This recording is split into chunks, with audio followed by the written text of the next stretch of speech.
આકાશવાણી ભુજ સ્થાનિક સમાચાર કલ્પના શાહ વાંચે છે।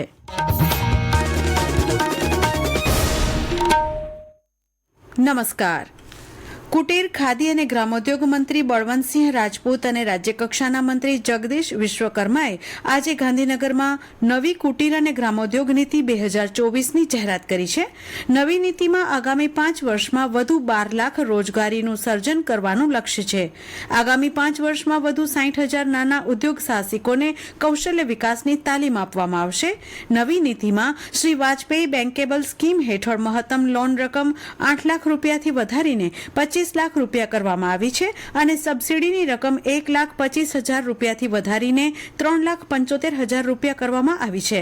શ્રી રાજપૂતે જણાવ્યું હતું કે નવી નીતિમાં ધિરાણ સુવિધા, બજારની પહોંચ વધારીને અને કૌશલ્ય તથા માળખાકીય વિકાસ દ્વારા સ્વનિર્ભર કુટીર ઉદ્યોગોને વિકસાવવા પ્રોત્સાહન આપવામાં આવ્યું છે।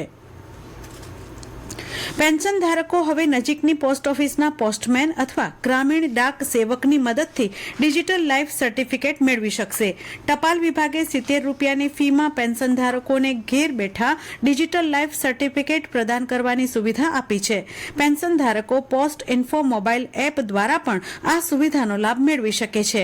પોસ્ટ માસ્ટર જનરલ કૃષ્ણકુમાર યાદવે જણાવ્યું કે અંતરિયાળ વિસ્તારમાં રહેતા પેન્શનરોને ટ્રેઝરીમાં જવા ઘણી વખત મુશ્કેલીનો સામનો કરવો પડે છે અને મુસાફરીમાં પણ ખર્ચ થતો હોય છે, તે માટે આ નિર્ણય કરાયો છે। રાજ્યમાં બાળ આરોગ્ય અંગે ડિજિટલ રેકોર્ડ ઊભું કરવાના નિર્ણયને પગલે રાજ્ય સરકારના આરોગ્ય વિભાગ દ્વારા 2024-25ના વર્ષ દરમિયાન 1,99,55,365 બાળકોની તપાસના લક્ષ્યાંક સામે 1,91,37,336 બાળકોની તપાસ પૂર્ણ કરી દેવામાં આવી છે। ત્યારે ચાલુ વર્ષે રાજ્યભરમાંથી 1,015 બાળકો હૃદયની, 272 બાળકો કિડનીની, 262 કેન્સર અને 22 બાળક થેલેસેમિયાથી પીડિત હોવાનું જણાતા તેમને સઘન સારવાર આપવાનું નક્કી કરાયું છે। ત્યારે જિલ્લામાં હૃદયની બીમારી ધરાવતા 39, કિડનીની બીમારી ધરાવતા 9, કેન્સરની બીમારી ધરાવતા 13 તેમજ એક બાળકને થેલેસેમિયાની બીમારી હોવાનું જાણવા મળ્યું છે। આગામી વર્ષ 2024-25 માટે જિલ્લા બાગાયત ખાતા દ્વારા ચાલતી વિવિધ યોજનાઓમાં સહાય મેળવવા આગામી તારીખ 1 ડિસેમ્બરથી 15 ડિસેમ્બર સુધી આઈ ખેડૂત પોર્ટલ પરથી ઓનલાઈન અરજી કરી શકાશે। બાગાયતી સહાય મેળવવા ઈચ્છુક ખેડૂતોએ ઓનલાઈન અરજી કરી જરૂરી સાધનિક પુરાવા સાથેની અરજી નાયબ બાગાયત નિયામકશ્રીની કચેરી ભુજ ખાતે આપવાની રહેશે, તેવું નાયબ બાગાયત નિયામકની એક યાદીમાં જણાવાયું છે। કચ્છની વિખ્યાત ગણાતી પાવરપટ્ટીની રોગાન કળાને ભૌગોલિક સ્થળાંકન જિયોગ્રાફિકલ ઇન્ડેક્સ જીઆઈની માન્યતા મળી છે, જેને પગલે નવી દિલ્હી ખાતે કેન્દ્રીય કાપડ મંત્રીના હસ્તે રોગાનના કસબી પદ્મશ્રી અબ્દુલ ગફુર ખત્રીને જીઆઈ પ્રમાણપત્ર અર્પણ કરવામાં આવ્યું હતું। કચ્છની કસબમાં રોગાન કલાનું નામ મોખરે છે। ખાસ કરીને વિદેશી કલા પારખુઓ માટે આ કલા આકર્ષણરૂપ રહી છે। આ હસ્તકલાને જીઆઈની માન્યતા મળે તે માટે પદ્મશ્રી અબ્દુલ ગફુર ખત્રીએ 2 વર્ષ પૂર્વે કેન્દ્ર સરકારના કાપડ મંત્રાલયને દરખાસ્ત મૂકી હતી। અત્રે ઉલ્લેખનીય છે કે અત્યાર સુધી 400 કરતાં પણ વધુ ચીજ વસ્તુને જીઆઈ ટેગ આપવામાં આવ્યા છે।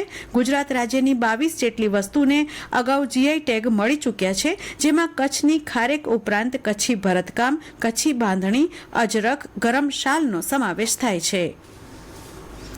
આજે આંતરરાષ્ટ્રીય મહિલા હિંસા નિવારણ દિનની ઉજવણી કરાય છે। સ્ત્રી ઉપરના અત્યાચાર અને સ્ત્રી હિંસાના વધતા બનાવો સભ્ય સમાજ માટે ઘેરી ચિંતાનો વિષય બન્યા છે। ત્યારે પશ્ચિમ કચ્છ મહિલા પોલીસ મથકમાં સેવારત પીએસઆઈ નીતાબહેન ચૌધરીએ ઘરેલું હિંસાનો ભોગ બનતી મહિલાઓને અપીલ કરી હતી કે તેઓ અત્યાચાર સહન કરવાને બદલે હિંમતથી ફરિયાદ નોંધાવવા આગળ આવે તો જ સમાજમાં જાગૃતિ આવશે। સરકાર દ્વારા ચાલતી 181 અભયમ હેલ્પલાઇન ખરા અર્થમાં મહિલાઓ માટે આશીર્વાદ સમાન છે, તેમ તેમણે જણાવ્યું હતું।